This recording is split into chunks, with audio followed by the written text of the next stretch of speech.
উনি কি দেখেন, আমরা অত্যন্ত সহানুভূতি ওনার প্রতি। ওনার মেয়ে এরকমভাবে মারা গেছে, আমরা সবাই তার প্রতিবাদ করছি এবং আমরা সবাই ফাঁসির সাজা চাই যে খুনি তাকে। কিন্তু তার মানে ওনার পুত্রীর শোকে এমন কিছু বলা উচিত না যেটা ওনার এখতিয়ারের মধ্যে পড়ে না। উনি এখন হয়ে গেছেন যাদের পাল্লায় পড়েছেন, এবার ওনারা পলিটিক্স করছেন তাকে নিয়ে, এটা ঠিক না।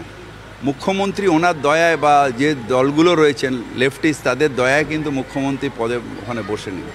মুখ্যমন্ত্রী বসে আছে, বাংলার মানুষ চেয়েছেন তাই ওই চেয়ারে বসে আছেন, কারোর দয়ায় বসে নেই, বাংলার মানুষের সমর্থন নিয়ে বসে আছেন।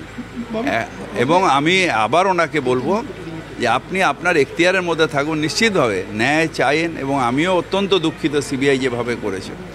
কিন্তু তার মানে এই নয় যে